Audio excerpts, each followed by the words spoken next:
ما شاء الله لا حول ولا قوة إلا بالله العلي العظيم.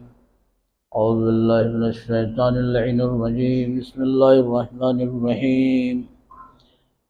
الحمد لله رب العالمين، والصلاة والسلام على أشرف الأنبياء والمرسلين وخاتم النبيين مولانا بالقاسم محمد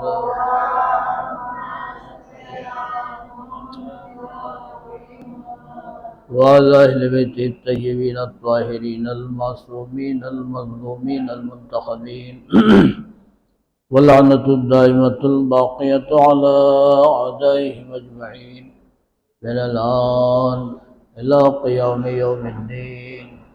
أما بعد، فقد قال الله تبارك وتعالى في كتابه المجيد وفرقانه الحميد وقوله الحق. بسم الله الرحمن الرحيم. أما بعد، فقد قال رسول الله صلى الله عليه وآله وسلم: إن الحسين مصباح الهدى وسفينة النجاة. صلوات بھی محمد والے.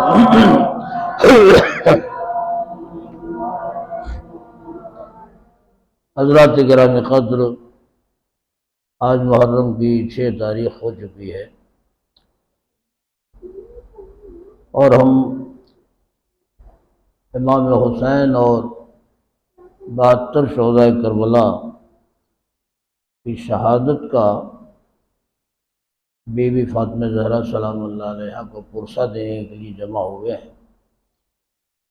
رفتہ رفتہ یہ وقت بڑی آسانی سے گزرتا جا رہا ہے اور گزر چکا ہے.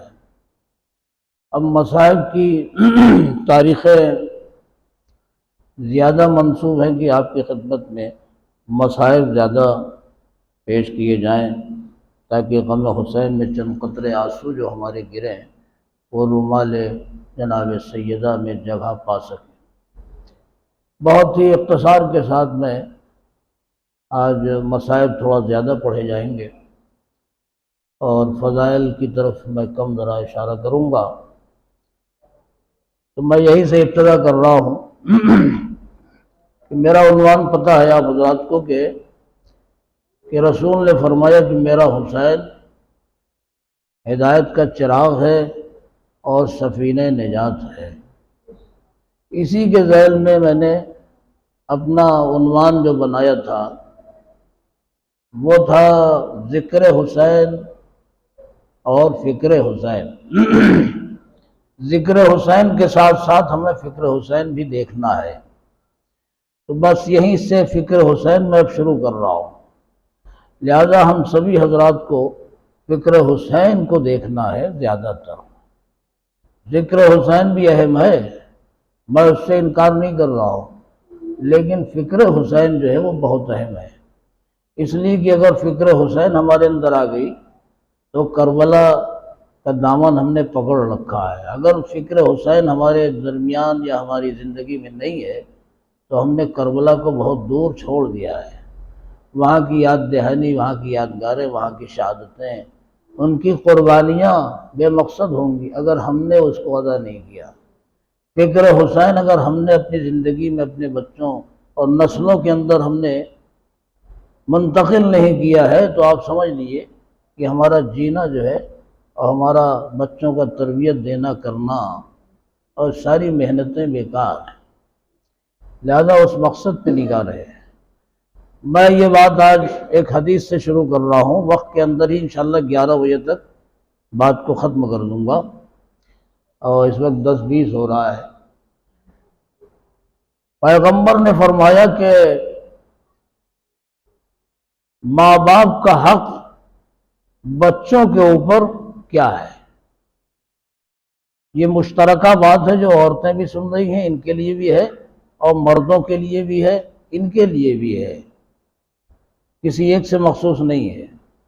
یہ سماج ہمارا ماں باپ کے بچوں سے ماں باپ کے ذریعے بنتا ہے۔ آپ نہ اکیلے سماج بنا پائیں گے، نہ اکیلی عورتیں بنا پائیں گی، سماج دونوں سے مل کے بنتا ہے۔ لہذا اس بات کا خیال رسول کی حدیث کے مطابق ہمیں خود خیال رکھنا ہے۔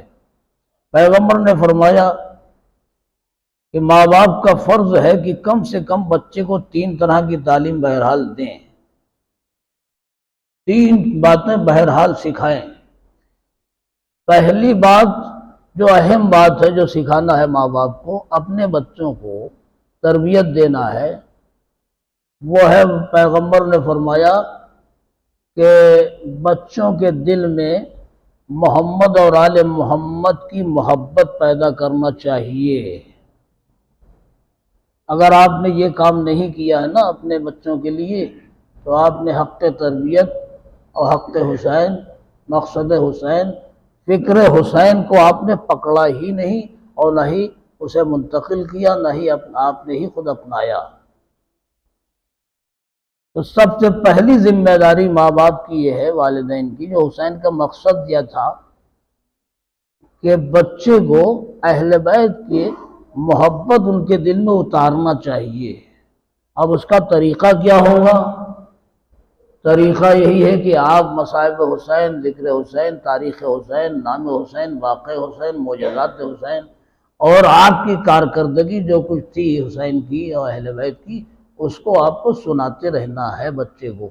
جب اس ماحول میں ڈھلے گا اور پروان چڑھے گا، تربیت پا لے گا، تو اس کا دل بالکل محکم ہو جائے گا، وہ کبھی بھی اپنا راستہ یہ چھوڑ نہیں سکے گا۔ دنیا ایک طرف ہو جائے گی پھر بھی وہ بچہ اپنے ایمان اور عقیدے سے ہٹے گا نہیں، اہل بیت کی محبت میں قربان ہو جائے گا، لیکن یہ چیز، یہ دولت نہیں چھوڑے گا وہ، آپ یقین جانیے۔ تو ماں باپ کا پہلا فرض یہ ہے۔ دوسرا فرض کیا ہے ماں باپ کا بچوں کے لیے؟ وہ یہ ہے، عزیزو، پیغمبر نے فرمایا ہے کہ ماں باپ کو چاہیے کہ بچے کو قرآن مجید کی تعلیم دیں۔ اگر یہ تعلیم نہیں دی ہے آپ نے تو بے ہدف زندگی ہے ہماری آپ کی۔ اگر اس کو فرض کو ادا نہیں کیا ہے تو گویا ہماری زندگی علف ہے، بیکار ہے، فضول ہے۔ اس لیے کہ جیسا آپ اس کے دل و دماغ میں ڈالیں گے، جیسا بیج ڈالیں گے، وہی اس کا پھل نکلے گا، بچے کے اندر ظاہر ہوگا کہ واقعی جب بچہ ایسا ہے، اس خیال کا ہے، تو ماں باپ بھی ایسے ہی تھے جبھی ایسا ہوا ہے۔ تو پہلا کام محبت اہل بیت پیدا کرنا ہے، اور دوسرا کام قرآن مجید کی تلاوت اور اس کا علم دینا، سکھانا ہے۔ اگر یہ ہم نے فرض ادا کیا ہے، ایک بات۔ دوسری بات تو میں ذہن میں بیٹھا رہا ہوں بات کو تاکہ ہمارے ذہن میں رہے، ایک محبت اہل بیت بیج کے طور پہ ڈالنا۔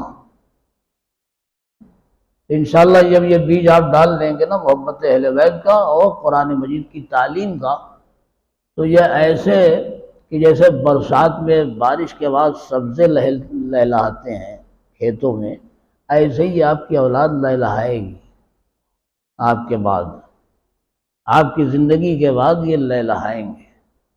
بچے پھر ماں باپ کو بھولیں گے ہی نہیں کہ ہمارے ماں باپ کیسے تھے۔ آج ہمارے ماں باپ کو بچے کیوں بھول جاتے ہیں؟ چاہے مر گئے یا زندہ ہیں، اور ہمیشہ ماشاءاللہ زندہ رہے، پروردگار سے دعا ہے، تو ان کا یہی ہوگا کہ ان کا نہ ادھر خیال نہ ادھر زندگی میں خیال ہوتا ہے۔ ایسے بچوں کی تربیت کا اثر ہوتا ہے۔ اسی لیے بچے لاپرواہ اگر ہو گئے، آپ کے زیر سایہ نکل گئے آپ کے ہاتھ سے، قبضے سے، تو وہ بچہ بگڑ جاتا ہے۔ اور یہ دیکھیے نمونہ، اور یہ ساری چیزیں ہمارے سامنے آتی ہیں، دیکھتے رہتے ہیں، سنتے رہتے ہیں، اور ہر علاقے میں یہ بات ہے۔ تیسری چیز جو ہے پیغمبر نے فرمائی ہے تیسرا فرض والدین کا یہ بنتا ہے کہ بچے کو صالح اور نیک بنائیں، صالح اور اچھا نیک بننے کی عادت ڈالیں۔ آپ جب نیکی کی باتیں کریں گے اس کے سامنے تو یقین جانیے وہ نیکی کے علاوہ وہ کچھ نہیں سیکھے گا۔ رہی بات زمانے کی سیاست، زمانے کا ماحول، زمانے کی فضا، وہ اوپر سے اس کے اوپر وہ آتا رہے گا، طاری ہوتا رہے گا، لیکن یہ بنیاد جو آپ بنیاد ڈالنے جا رہے ہیں بچے کے اندر، تو صالح اور نیکی اور اچھائیوں کی بنیاد ڈالیں۔ اگر آپ نے یہ روڑی ڈال دی نا پہلے بنیاد میں تو انشاءاللہ یہ عمارت آپ کی بہت پکی کھڑی ہوگی، کبھی گرے گی نہیں، چاہے طوفان آئے، چاہے کوئی آندھی یا کوئی ایسی آفت آئے، کوئی بلا آئے، کوئی عذاب آئے، یہ کھسکے گا نہیں پہاڑ کی طرح۔ کیوں؟ اس لیے کہ ماں باپ نے ہمارے ہم کو نیکیاں بتائی ہیں۔ آپ کے خاندان، آپ جو اس وقت ان ماسلف کی نمائندگی کر رہے ہیں، آج آپ یاد کرتے ہیں کہ نہیں؟ علاقے والے کہتے ہیں بھی یہ قبیلہ، یہ خاندان، یہ قربہ، یہ ایسا ویسا نہیں ہے، یہ سادات سے ہیں اور یہ پڑھے لکھے لوگ ہیں، احترام کرتے ہیں۔ دنیا جانتی ہے کہ جو حسین کا چاہنے والا ہے، جو محبت اہل بیت میں پلا ہے، ان کا کام ہی اخلاق کے اوپر چلنا ہوتا ہے، اخلاق سکھانا ہوتا ہے، تعلیم دینا ہوتا ہے۔ دنیا جانتی ہے، یہ آپ کے آس پڑوس میں بھی جانتے ہیں آپ کس قوم سے تعلق رکھتے ہیں، آپ کی عزت ہے ان کی نگاہوں میں، آپ کا ارشاد اور آپ کا کہنا یہ تسلیم کرتے ہیں، کریں گے۔ کیوں؟ اس لیے کہ ہم نے کچھ ان کے ساتھ غلط کیا ہی نہیں، کیونکہ ہمارے ماسلف کی سیرت جو رہی ہے، تعلیم وہاں سے رہی ہے، اہل بیت سے ہم نے سب کچھ لیا ہے، لہذا ہمیں کوئی برا کہہ نہیں سکتا۔ مگر یہ کہ آپ ویسے ہی ہو جائے تو بات الگ ہے، آپ ویسے نہ ہوئیے جیسے فلاں سامنے والا ہو رہا ہے، جیسے وہ کر رہا ہے آپ ویسا نہ، اچھائی کر رہا ہے تو اس سے بہتر اچھائی کر کے دکھائیے، برائی کر رہا ہے تو برائی کا بدلہ تو اچھائی اسلام نے بتایا ہے۔ کوئی گالی دے تو گالی کے مقابلے میں آپ اچھائیاں اس کے ساتھ کریں، نیکیاں کیجیے۔ اب میرے پاس وقت نہیں ہے اتنے مختصر اس میں، ورنہ یہ بھی بتاتا جیسے اماموں نے ہماری یہ سیرتیں ادا کی ہیں۔ امام حسن علیہ السلام کا واقعہ ملتا ہے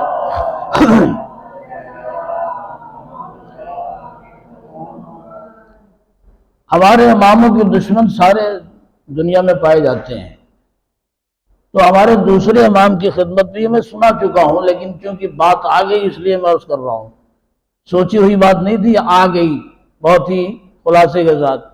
امام حسن سے آپ کہیں تشریف لے جا رہے تھے سوار گھوڑے پر، اور آپ کو گالیاں دینی کسی نے شروع کر دی، بدتمیزی غلاظت پھینکنا شروع کر دیا۔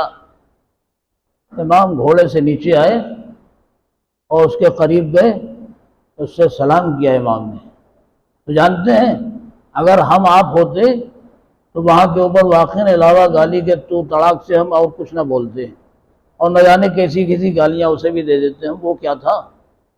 تو وہ کیا کرتا؟ امام نے کہا کہ یہ بتاؤ تم بھوکے ہو کیا؟ تم پیاسے ہو؟ تم پریشان سے لگ رہے ہو؟ پھر پوچھا کیا مکان ہے تمہارے پاس؟ مکان نہیں ہے کیا؟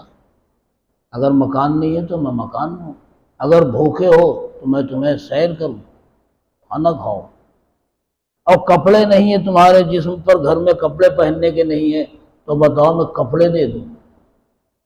دیکھیے یہ انتقام لیا امام نے اس طرح سے، اور ایسے سمجھایا، اور سامنے والے کو ایسا بدلہ ہے، انقلاب پیدا کیا امام نے کہ وہ قدموں پہ امام کے جھک گیا فوراً کہ ابن رسول اللہ، میں تو جانتا ہی نہیں تھا کہ آپ کا اخلاق یہ ہے، لیکن میں آپ کی شام کے اندر رہ رہے کے برائیاں اتنی سنی ہے آپ لوگوں کی کہ میں جب سے لعنتی آپ کے اوپر بھیجتا ہوں گالیاں دے دے کے یاد کرتا ہوں، لیکن آج جو میں نے دیکھا ہے آپ کا کردار، اب آج سے آپ جیسا کوئی بھی میرا دوست نہیں ہے، جتنے دوست آپ ہیں اس وقت سارے دشمن ہیں میرے، میں کسی کو نہیں چاہتا۔ ایک صلوات بھیجیے محمد والے۔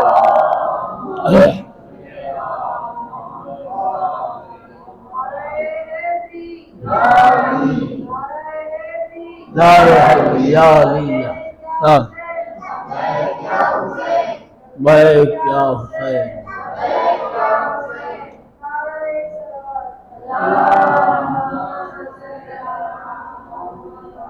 تو ہمارے اسلام نے، اہل بیت نے، امام حسین علیہ السلام نے ہمیشہ ہمیں تعلیم دی ہے کہ الٹے کا جواب سیدھا دیا کرو، برائی کا جواب اچھائی سے دیا کرو.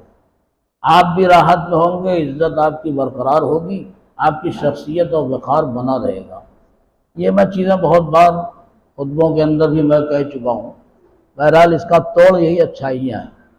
آپ اچھائیوں سے کیوں بھاگتے ہو؟ اچھائیاں زندگی میں پھل لاتی ہیں، آدمی کی زندگی کو سدھارتی ہیں، خیر و برکت الگ ہوتی ہے، عمر انسان کی الگ بڑھتی ہے، اور چہرے پہ رونق ہوتی ہے، حسن و جمال اس کا پورے گھر کا ظاہر ہوتا ہے. اچھائیوں کو لینا چاہیے ہمیشہ. بہرحال تو امام نے جو سکھایا ہے یہ تو تین چیزیں ہیں جو پیغمبر نے فرمائی ہے، اور مقصد حسین بھی یہی ہے. فکر حسین یہی ہے جو ہمیں انجام دینا ہے اور اپنی زندگی میں لینا ہے. پھر میں دہرا رہا ہوں، ایک ماں باپ کا فرض یہ ہے، پیغمبر نے فرمایا کہ انسان کو چاہیے، والدین کو چاہیے کہ وہ سب سے پہلی فرصت میں بچے کے اندر جب کچھ ہوش سنبھالے تو وہ اہل بیت کی، آل محمد کی محبت اس کے دل میں ڈالے.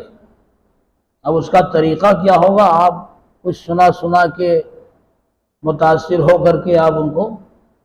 دوسرا فرض جو ہے وہ یہ ہے کہ قرآن مجید کی تعلیم دیں. دیکھیے، میں قرآن مجید کی تعلیم جو کہہ رہا ہوں اس کا مطلب یہ نہیں ہے کہ آپ بالکل ہی بس اسی پہ جڑ جائیں اور کوئی تعلیم نہیں، باقی بے بہرہ رہیں آپ ہر تعلیم سے. نہیں، ہنر اور فن تعلیم لینا بہت اچھی بات ہے، اور دنیاوی تعلیم کو بھی رکھیے آپ، لیکن اس پہلو میں قرآن کی تعلیم کا بھی آدھا گھنٹہ 10 منٹ رکھنا چاہیے، اور اسے ایک ایک آیت کے معنی بتانا چاہیے ابھی سے. تیسری چیز جو پیغمبر نے فرمایا ہے وہ ہے کہ فرزند صالح تربیت کرنا چاہیے انسان کو. ایک اچھا بچہ، نیک بچے کو تربیت دینا چاہیے، نیکیاں سکھانا چاہیے، اچھائیاں سکھانا چاہیے. یہ تین چیزیں ہیں جو اہل بیت نے، رسول نے تعلیم دی ہے. تو اگر ہم نے رسول کے مقصد کو پورا کر دیا اس حدیث کے مطابق تو گویا ہم نے رسول کے بعد حسین کے قول کی بھی تصدیق کر لی اور ان کی سیرت پہ بھی عمل کر لیا ہے. اس لیے کہ رسول نے فرمایا ہے کہ حسین منی وانا من الحسین، جو میں ہوں وہی حسین ہے، جو حسین ہے وہی میں ہوں. ایک صلوات بھیجیں محمد والے محمد.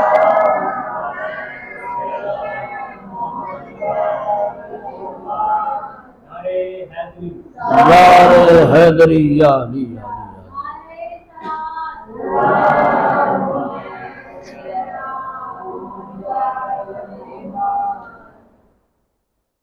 یہ تین فرض ہے جو ہمارے ذہنوں میں ہونا چاہیے. اہل بیت کی محبت، قرأت قرآن مجید، تعلیم قرآن مجید، ایک فرزند صالح کی تربیت دینا چاہیے. اب میں یہاں کے اوپر ایک اور بات میں عرض کر رہا ہوں آپ کی خدمت میں، تاکہ ایمان کو تقویت دینا چاہیے. یہ کل ملا کر کے یہ تینوں فرض جو پیغمبر نے اپنے ارشاد میں فرمایا ہے، اس کا نچوڑ جو ہے وہ یہی ہے. آپ نے ایک فرزند صالح کی تربیت محبت اہل بیت کے ساتھ کی، قرآن مجید کی تعلیم دے دی، اور ایک فرزند صالح بن گیا. آپ کے گھر میں ایک ایسا بچہ آ گیا ہے.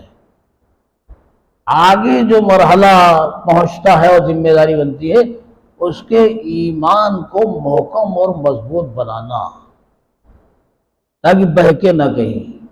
اس لیے بہکے گا تو وہی نہیں جہاں تین فرض ہم نے ادا کیا، بس وہیں سے وہ بہکے گا نہیں، وہ بہت بڑا مضبوط کام ہوا ہے ہمارا. اب یہاں کے اوپر وہ بہکے گا نہیں. ایمان کو محکم اور مضبوط بنانا یہ اہم چیز ہے.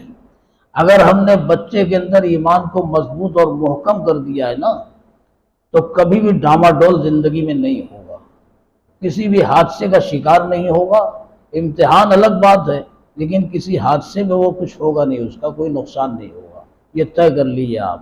اب میں ایمان کی بلندی کے اوپر ایک واقعہ نقل کر رہا ہوں. ایمان کی قیمت کو آپ سمجھیں، ایمان کی بلندی اور اس کی نورانیت اور اس کی طاقت کا آپ اندازہ لگائیے۔ میں واقعہ نقل کر رہا ہوں، جناب ابو ذر غفاری جو پیغمبر کے بہت بڑے صحابی تھے، آپ کا کام کیا تھا جانتے ہیں؟ آپ کا کام تھا صحرا بیابانوں میں بکریاں چرانا، بھیڑ بکری چراتے تھے یہ جنگلوں میں۔ تو ایک بار ہوا کیا ان کے ساتھ، بکریاں چراتے چراتے یہ ساری بکریاں تھیں، دمبے تھے، تو نماز کا وقت آ گیا، آپ نماز میں مصروف ہو گئے۔ ساری بکریاں جو ہے نا وہ چر رہی ہیں، ان کو تنہا چھوڑ کر کے ابو ذر غفاری نماز میں مصروف ہو گئے، مشغول ہو گئے۔ یہ توجہ سے سنیے گا، یہ میں بہت ہی اہم بات کہنے جا رہا ہوں، ایمان محکم کے اوپر ہے یہ۔ تو آپ نماز میں مصروف ہو گئے، اتنے میں اسی جنگل سے ایک بھیڑیا آ گیا، بکریوں پہ حملہ کر رہا تھا یہ، اور حملہ کیا، لے گیا۔ لیکن عزیزوں، یہ ابو ذر غفاری کے ایمان کی محکمیت اور بلندیت تھی کہ جانتے ہیں کیا ہوا؟ اور کوئی نہیں تھا، بھیڑیا جنگل سے آیا، بھیڑیے کا کام کیا ہوتا ہے؟ کھانا، چیر و پھاڑ کرنا، جانوروں کو حملہ کرنا، کھانا۔ ادھر یہ نماز پڑھ رہے، بکریاں وہاں چر رہی ہیں، نماز کا وقت ادا کر رہے ہیں آپ، اب بڑے اطمینان کے ساتھ، کوئی گھبراہٹ نہیں ہے۔ ادھر گوشے سے بھیڑیا نکلا اور بکری پہ حملہ کیا اور اٹھا کے لے ہی جا رہا تھا، کھینچتا ہوا۔ لیکن اللہ کا کرم یہ رہا اور ایمان کی برکت جناب ابو ذر کی یہ رہی، سنیے گا غور سے، کہ اللہ نے اپنے حکم سے ایک شیر کو بھیج دیا۔ جیسے ہی وہ بھیڑیا لے جا رہا تھا بھاگا ہوا، وہ شیر نمودار ہوا اور اس بھیڑیے کے اوپر حملہ کیا، اور اس بکری کو چھین کر کے، ابھی زندہ ہی تھی، چھین کر کے وہ لایا، جناب ابو ذر کا غلہ جہاں تھا بکریوں کا، وہاں لا کے چھوڑا انہوں نے، اور وہیں وہ شیر بیٹھا رہا، جب تک آپ نماز پڑھتے رہے وہیں بیٹھا حفاظت کرتا رہا شیر۔ جب بھی کوئی بکری نکلتی تھی اپنے غلے سے تو یہ پکڑ پکڑ کے لاتا تھا، غلے میں ڈالتا تھا، سب کے ساتھ رہو، بھاگو نہیں، اکیلے مت جاؤ ادھر ادھر۔ مطلب یہ شیر کر رہا تھا، شیر جنگل کا جانور ہے، وہ جانور ہے، وہ پکڑ پکڑ کے لاتا تھا، اور یہ بھیڑیے حملہ کرتے تھے۔ تو جب یہ آپ نماز سے فارغ ہو گئے، کون؟ جناب ابو ذر غفاری جب نماز سے فارغ ہوئے تو شیر نے بقدرت خدا گویا ہوا، کہا اے جناب ابو ذر غفاری، میں نے جو آپ کی بکریوں کی حفاظت کی ہے صرف اس لیے کہ آپ اللہ کی عبادت میں مصروف تھے، اور یہ آپ کے ایمان و معرفت کی دلیل ہے کہ میں نے آپ کی بکریوں کی حفاظت کی ہے۔ آپ کا ایمان اتنا بلند ہے کہ مجھے بھی اس جنگل سے آنا پڑا تاکہ میں آپ کی حفاظت کروں، آپ کی بکریوں کی حفاظت کروں۔ ایک صلوات بھیجیے محمد والے محمد۔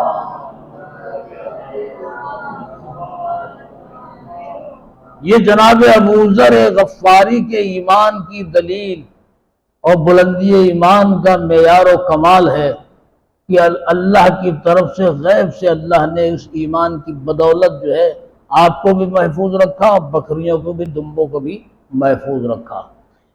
ایک دن کیا ہوا، اسی روایت میں ہے کہ جناب ابو ذر غفاری کا ایمان بہت بلند تھا، اور لوگوں کو پتہ چل گیا تھا کہ یہ با ایمان ہے، بہت پکا ایمان ہے ان کا، بڑا اپنا پرچار کرتے ہیں کہ میرا ایمان ایسا ہے، میرا ایمان ایسا ہے، سب کو پتہ تھا، اور یہ فخر کرتے تھے اپنے ایمان کے اوپر۔ تو ایک بار منافقوں نے جمع ہو کر کے یہ طے کیا کہ ایسا ہے، آج ان کا ایمان دکھا دیتے ہیں کتنا پکا ہے ابو ذر غفاری کا ایمان دکھا دیتے ہیں، ایسا ہے۔ یہ منافقوں نے پلاننگ کی وہاں کہ ایسا ہم لوگ 20 آدمی ہیں نا کہ جی جب وہ نماز پڑھیں تو ایسے موقع کے اوپر اب ہم 20 آدمی چلیں گے اور جہاں ان کی بکریاں چل رہی ہوں گی وہیں سے جا کر کے ان کی بکریوں کو چرا لیں گے، اڑا لیں گے۔ یہ منافقوں نے طے کیا تھا کہ وہ غافل ہوں، نماز پڑھیں، جو بھی کریں، ہم بکریوں پہ حملہ کر کے منافقیں پکڑ کے ہم سے چوری کر لیں گے۔ اور وہی ہوا جیسے شیر کا پہلے تھا کہ شیر نے وہیں کھڑا رہا جب تک یہ جانتا تھا یہ منافق آ رہے ہیں اور چوری کرنے کا ارادہ ہے ان کا۔ وہ شیر سمجھ گیا تھا بقدرت الہی، تو منافقوں سے یہ شیر کھڑا ہو کے کہنے لگا بقدرت خدا گویا ہوا، بولا، کہا کہ اگر مجھے ابو ذر اجازت دے دیں، اگر مجھے جناب وہ شیر کہہ رہا ہے، شیر کہہ رہا ہے اے منافقوں اگر جناب ابو ذر مجھے اجازت دے دیں تو میں ویسے ہی ایک لمحے میں تم سب کو ایسا نگل لوں کہ تمہارا پتہ بھی نہ چلے، کہ بالکل جیسے موسیٰ کے دور میں قالین پہ بنے ہوئے شیر نے تمام جادوگروں کے اژدہوں کو نگل لیا تھا، ویسے ہی میں بھی اگر اجازت دیں تو میں بھی ایسے ہی کر سکتا ہوں۔ سلام بھیجیے محمد والے۔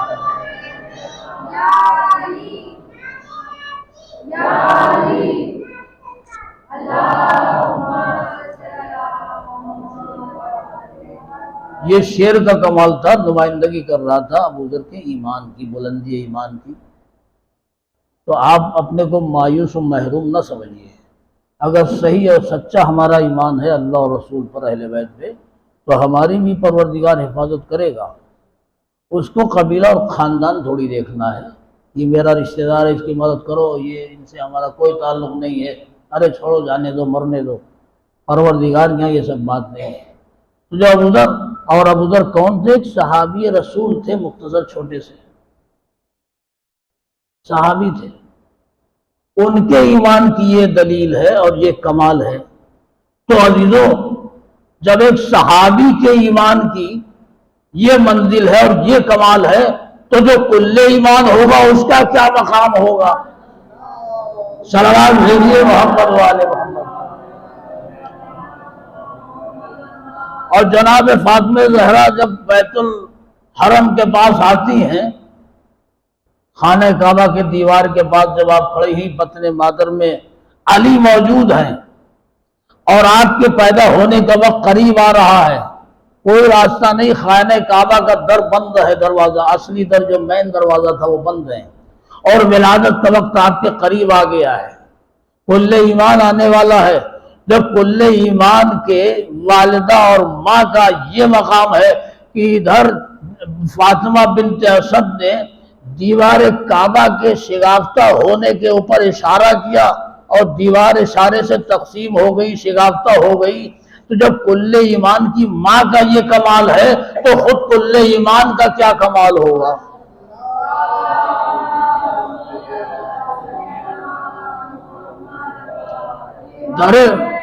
نعرہ حیدری،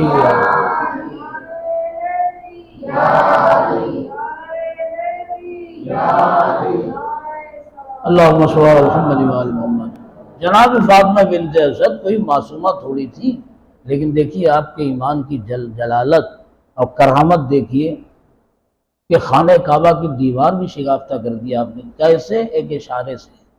اور جانتے ہیں کیا کہا؟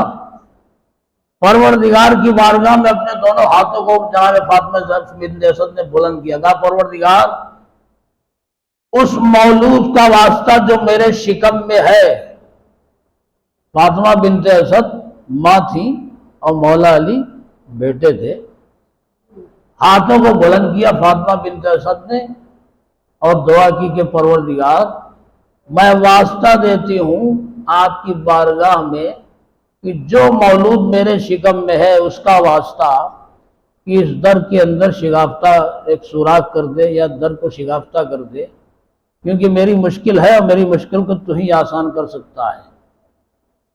تو عزیزو ایسے موقع کے اوپر جبکہ فاطمہ بنت اسد غیر معصومہ تھیں اور اب آپ کے ایمان بالولایت کا اتنا کمال تھا یہ اشارہ کر کے دیوار کعبہ کو شک کر دیا ہے۔ تو عزیزو یہی منزل ہمارے یہاں بھی آ سکتی ہے اگر ہم بھی ایمان ولایت کے ساتھ مشکل کشائی کے لیے علی کو ہم بلائیں تو وہ ضرور ہماری مشکلوں کو حل کرنے کے لیے آ جاتے ہیں یا آ جائیں گے۔ صلوات بھیجیے محمد والے۔ در خیبر کو اکھاڑا ہے علی نے، کل ایمان نے اکھاڑا ہے۔ نور ایمان کی طاقت نے در خیبر کو اکھاڑا ہے۔ دنیا ایک جگہ ہو گئی تھی، اکٹھا ہو گئی تھی، لیکن کسی کا بس نہیں تھا، دروازہ کھولا بھی نہیں جا رہا تھا، لیکن آپ اپنی نورانی اور ایمانی طاقت سے جو ہے اس دروازے کو اٹھایا اور پل بنا کے رکھ دیا ہے۔ یہ بہت سی چیزیں ہیں جو اس کے اندر آ رہی ہیں، میں بہت سی چیزیں اب آپ کو بتاؤں۔ میں جنت کا جب جنت کا بازار، جنت میں دخول ہوگا، جہنم میں جہنمی جائیں گے اور جنت میں جنتی جائیں گے، تو روایت بتاتی ہے، اور یہ روایت اہل سنت کی ہے، جب مومنین کا گزر ہوگا، بس جب مومنین کا وہاں سے گزر ہوگا اور جہنم جو ہے شعلہور ہوگی، آگ بھڑکے گی، تو مومنین جو گزرتے ہوں گے تو وہ جہنم، یہ روایت ہے، جہنم کہے گی اپنے ہی آتشی ماحول سے، کہے گی بھائی یہ مومنین جا رہے ہیں، لہذا ہے آگ ٹھنڈی ہو جا۔ فرشتے کو بھیجے گا پروردگار، آگ ٹھنڈی ہو جاؤ، آگ ٹھنڈی ہو جاؤ، آگ ٹھنڈی ہو جاؤ۔ کیوں؟ کہا یہ مومنین کا قافلہ جنت میں جا رہا ہے، ٹھنڈی ہو جاؤ۔ دیکھیے بہت کئی میل کا فاصلہ تھا، جہنم جل رہی تھی، وہاں آگ کے شعلے وہ بھڑک رہے تھے اور مومنین کا گزر ادھر سے ہو رہا تھا۔ تو وہاں سے فرشتوں نے کہا کہ تم خاموش ہو جاؤ، ٹھنڈی ہو جاؤ، ٹھنڈی ہو جاؤ۔ کئی آوازیں آئیں، کیوں؟ اس لیے کہ مومنین گزر رہے ہیں۔ عزادارو عزیزو، جب مومنین کے گزرنے سے جہنم کی آگ ٹھنڈی ہو رہی ہے تو جو امیر المومنین ہوگا اس کے لیے کیا عالم ہوگا جنت میں داخل ہونے کا۔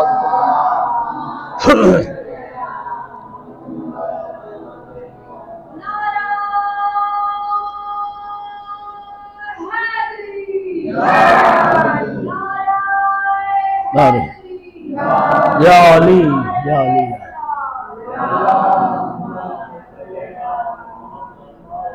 تو میری گفتگو کا سلسلہ جو ہے وہ ذہن میں رہے۔ پیغمبر نے فرمایا اپنے بچوں کو 3 چیزوں کی تعلیم دینا چاہیے اور اس کے بعد ایمان محکم کرنا چاہیے، جیسے جناب ابو ذر غفاری کا ایمان محکم تھا۔ ہم کسی معاملے میں فیل نہیں ہو سکتے، پھر یہ ہماری کمزوری ہے کہ ہم شک میں گرفتار رہتے ہیں، اس لیے ہمارا کام پورا ہو نہیں پاتا اور ناقص رہتا ہے۔ بس آخری بات، اور یہ ہمارے آپ کے لیے دونوں کے لیے ہے، آپ نے نام سنا ہوگا اور یہ ہے معارف کی کتاب ہے، اس کے اندر یہ نقل کیا ہے، یہ بچے یاد رکھیں گے، خاص طور سے عورتیں ذہن میں رکھیں گی۔ علامہ محمد تقی مجلسی، علامہ مجلسی کا نام سنا ہی ہوگا، مجلسوں میں لوگ ان کی کتابوں کا ذکر، بہار الانوار جو کتاب ہے 100-150 جلدوں میں ہے، جو علامہ مجلسی نے لکھی ہے، علامہ مجلسی نے لکھی ہے، ان کے بیٹے نے۔ علامہ، سنیے غور سے، علامہ محمد تقی مجلسی، یہ شہر ایران میں، ملک ایران میں ایک شہر اصفہان ہے، اس شہر کے اندر ایک شیعہ جامع مسجد کے نام سے بہت بڑی مسجد ہے، تو محمد تقی مجلسی اس میں نماز جماعت پڑھانے کے لیے جایا کرتے تھے۔ ایک دن کیا ہوا کہ آپ محمد باقر مجلسی، جو آپ کے بیٹے تھے، محمد تقی مجلسی والد تھے، باپ تھے، غور سے سنیے گا، یہ بہت نتیجہ خیز بات ہے، یہ آخری بات ہے میری بات۔ محمد تقی مجلسی نماز اقامہ کرتے تھے، پڑھاتے تھے جماعت سے، اور ڈیلی آنا جانا ان کا اس مسجد میں ہوتا تھا۔ ایک دن یہ ہوا کہ اپنے بچے کو بھی ساتھ میں، جو محمد باقر مجلسی تھے، ان کو بھی ہاتھ پکڑ کے لے گئے بچے کو، جیسے ہم آپ کرتے ہیں نہیں، اپنے بچے کو مسجد کے اندر لے آئے، نماز میں جا رہے ہیں تو بچہ بھی ہاتھ پکڑا لے کے آ گئے، ایسے ہی انہوں نے بھی کیا تھا۔ وہ ادھر مصروف ہو گئے نماز میں، اور بچہ جو ہے ظاہر کم سن تھا، محمد باقر مجلسی جو بیٹے تھے وہ کم سن تھے، بچے تھے، وہ نماز میں مصروف ہو گئے۔ اس کے بعد جو ہے یہ صحن مسجد میں یہ محمد باقر مجلسی کھیلنے لگے۔ بچے کھیلتے ہی ہیں مسجد میں، آگے بھاگا دوڑی کرتے ہیں۔ انہوں نے کیا کیا، ادھر نماز ہو رہی ہے تو ادھر آپ کا بچہ محمد باقر مجلسی صحن مسجد میں کھیل رہا تھا اوروں کے ساتھ۔ تو وہاں پانی کا ایک مشکیزہ رکھا ہوا تھا، پہلے مشکیزے چلتے تھے، وضو خانہ تھا، وہاں مشکیزہ آب رکھا ہوا تھا، لوگ اس سے وضو کرتے تھے۔ تو اس میں پانی ابھی کچھ موجود تھا، یا دو رکھا ہوگا، ایک خالی ہو گیا، ایک بھرا ہوا رکھا ہوگا۔ تو محمد باقر مجلسی نے کیا کیا، بچے تھے، کھیلتے کھیلتے انہوں نے اس مشکیزے میں سوراخ کر دیا۔ اب سوراخ ظاہر ہے مشکیزے میں جب ہوگا تو پانی کہاں جائے گا، اور پانی جو ہے فوارے کی طرح چھوٹنے لگا مشکیزے سے۔ بس ادھر سنیے گا، یہ 2-4 لمحے کی بات ہے، فوارہ چھوٹنے لگا، اس میں آپ کھیلنے لگے پانی میں۔ بچے پانی سے ظاہر ہے بہت وہ رکھتے ہیں۔ تو یہ آپ علامہ باقر محمد تقی مجلسی کا بچہ محمد باقر مجلسی، یہ پانی جب کھل گیا مشکیزے سے، پانی فوارہ چھوٹنے لگا، تو آپ اسی میں خوب کود رہے ہیں، نہا رہے ہیں، کھیل رہے ہیں، کود رہے ہیں۔ آپ جب نماز سے فارغ ہوئے تو آپ کو بتایا گیا کہ آپ کا بچہ یہ کر رہا تھا، بدتمیزی یا شرارت کھیل رہا تھا، لیکن ایسا کیا کہ انہوں نے مشکیزے میں سوراخ کر دیا، اور وہ پانی جب ابلنے لگا تو اس میں کھیلنے لگا پانی سے۔ تو آپ نے وہاں کچھ نہیں کہا بچے کو، سیدھے گھر آئے۔ دیکھیے یہ خاص طور سے ہمیں بھی غور کرنا ہے اس پہ، اور عورتوں کو بھی غور کرنا ہے۔ وہ گھر لے کے آئے اور سوچتے رہے کہ ہو نہ ہو کچھ غلطی ہم سے بہرحال ہوئی ہے، بچے کی غلطی نہیں ہے۔ دیکھیے باپ محمد تقی مجلسی ساتھ میں آ رہے ہیں اور یہ سوچ رہے ہیں کہ ہو نہ ہو کوئی غلطی ہم سے ہو گئی ہے جو ایسا کر رہا ہے، ایسی شرارت، حالانکہ کوئی گناہ نہیں کر رہا تھا، بچہ کھیل رہا تھا، بچپنا ہے، کھیلتے ہی ہے، تو ہو نہ ہو کچھ غلطی ہم سے ہوئی ہے۔ گھر لائے اور بیوی کو سامنے بیٹھایا اور بہت ہی افسوس انداز میں کہنے لگے کہ آج اس نے ایسا ایسا کیا مسجد میں، مجھے بڑی شرم آئی، لوگوں نے بتایا۔ حالانکہ میرا طریقہ یہ تھا کہ حمل ٹھہرنے سے پہلے اور حمل ٹھہرنے کے بعد بھی میں نے ایسا عمل کیا ہے دستور اسلامی کے مطابق، احکام اسلامی کے مطابق اور تعلیمات اہل بیت کے مطابق، ان قواعد و اصول کا، ان آداب و تہذیب کا اتنا میں نے لحاظ کیا ہے، یہ آخر ایسا کیوں ہو گیا کہ بچے نے ایسی شرارت کی مسجد کے اندر اور اس میں مشکیزے میں سوراخ کر دیا، سارا پانی برباد ہو گیا اور وہاں کھیل رہا ہے، نماز ہو رہی ہے۔ کیا تم سے، بیوی سے کہہ رہے ہیں، کیا تم سے تو کوئی خطا نہیں ہوئی ہے؟ دیکھیے بہت قابل عبرت بات ہے، یہ آخری بات ہے۔ کہا نہیں، میں تو نہیں جانتی کہ کوئی ایسی غلطی مجھ سے ہوئی ہو، میں بھی ویسے ہی تعلیمات اہل بیت پہ، تعلیمات اسلام پہ میں عمل کرتی آئی، میں بھی ویسے ہی لحاظ و پرہیز کرتی تھی، ایسے ہی آپ بھی کرتے تھے، لیکن یہ ہوا کہاں سے ایسا؟ تو جب ان کی بیوی نے غور کیا تو ایک منزل تک پہنچی، آہو اچھا یاد آ گیا، میں ایک دن پڑوس کے گھر میں گئی تھی، اور اس گھر میں پڑوس کے ایک انار کا درخت لگا ہوا تھا، اور انار بڑے اچھے پکے ہوئے، باقاعدہ مجھے بڑے اچھے لگے دیکھنے میں بھی۔ میں نے کیا کیا، یہ ان کی بیوی علامہ مجلسی کی بیوی کہہ رہی ہے کہ یہ اتنا کیا ہے کہ میں پڑوس میں گئی اور ایک انار کا درخت لگا تھا اس کے صحن خانہ میں، اور انار بالکل بہترین پکا ہوا دکھائی دیا۔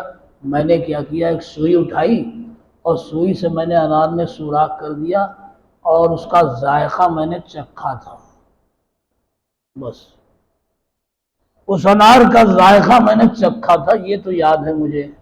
کہا بس یہی غلطی تھی جو بچہ ایسا نکل گیا ہے۔ عزیزو، ان کی بھی شخصیت خراب ہو گئی مسجد کے اندر، اور بچے کی بھی شخصیت خراب ہوئی ہے۔ عزیزو، جب ایک ناجائز یا بغیر اجازت کے انار کا ذائقہ چکھنے میں انسان کی شخصیت برباد ہو جاتی ہے، جو مسلسل حرام غذائیں کھا کھا کے بڑے ہو گئے اور اتنے سال ہو گئے، ان کے اسلام کا، ان کی شریعت کا، ان کی زندگی کا، ان کی عاقبت کا کیا حال ہوگا؟ ایک صلوات بھیجیے محمد والے۔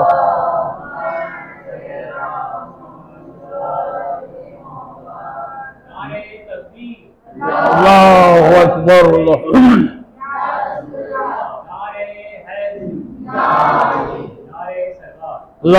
صلی اللہ الحمدللہ۔ بہرحال بس میں بات کو ختم کر رہا ہوں۔ اب یہ نتیجہ ہے کہ اس سے، ان گفتگو سے، کہ ہمیں اپنے بچوں کی تعلیم و تربیت میں ان چیزوں کا بھی لحاظ رکھنا ہے۔ بغیر اذن، بغیر اجازت کسی کے کھانا پینا، کھلانا پلانا، یہ بالکل مناسب نہیں ہے۔ اس کا اثر غذا کا اس بچے کے اندر آئے گا۔ لہٰذا بہت ہی محتاط زندگی انسان کی ہونی چاہیے، اور بہت زیادہ غذاؤں پہ ٹوٹنا نہیں چاہیے۔ یہ ہے کہ ہم سب کو چاہیے کہ ان چیزوں کی رعایت کریں۔ کھانا ہوگا تو انشاءاللہ جنت میں ہم کھائیں گے باقاعدہ۔ تو یہ مجھے اتنی بات کہنی تھی، لہٰذا ہمیں اس کی رعایت اور اس میں غور کرنا ہے، تاکہ ہمارا مقصد حسین پورا ہو سکے۔ جبھی وہ حسین حسین کرے گا، لیکن وہ بچہ جو ان راہوں سے نہیں گزرا ہے اور راستے سے منحرف رہا ہے، وہ حسین حسین کبھی نہیں کرے گا۔ اب یہاں بہت سے لوگ ایسے ہیں جو مجلس میں یہی گھر میں رہ رہے ہیں، نہیں آ رہے، مجھے بڑا دکھ ہو رہا ہے۔ چلو جمعے میں نہیں آتے، لیٹ آتے ہیں، اس میں بھی دکھ ہوتا، لیکن مجلس حسین میں نہیں آ رہے ہیں، جو گھر میں بیٹھے ہوئے ہیں، یہ بڑا مجھے دکھ آور لگ رہا ہے۔ یہ شکایت مجھے ہمیشہ رہے گی، اور شاید میں یہ شکایتیں آپ کی اور بھی جگہ بیان کر سکوں۔ میں آپ کی برائی کروں گا۔ جیسے ناہید میاں ابھی تک نہیں آئے، 4 دن ہو گئے، حالانکہ کچھ ہوا بھی نہیں ہے۔ رمیز چلیے آنکھیں آ رہی ہیں ان کی، وہ نہیں۔ تو گھر کا آدمی، ہمارا جوان طبقہ ہمارا حصہ نہیں لے رہا ہے، تو امام حسین کو کیا جواب دیں گے؟ مجھے، آپ کو اور مجھے جواب نہیں دینا ہے۔ اب یہاں پہ کیا سمجھ میں آ رہا ہے؟ ان کو یہ خود امام حسین سے دور ہو گئے ہیں، یا امام حسین نے انہیں دور کر دیا ہے؟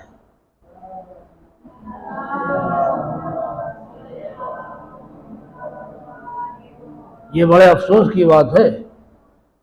اب یہ ذہن میں بات آ رہی ہے کہ ہم خود دور ہو گئے امام حسین سے، بیوی سے، اہل بیت سے، یا کہ اہل بیت نے آپ کو دور کر دیا ہے، کہ آپ میسر نہیں ہو رہا ہے آپ کو یہ چیز۔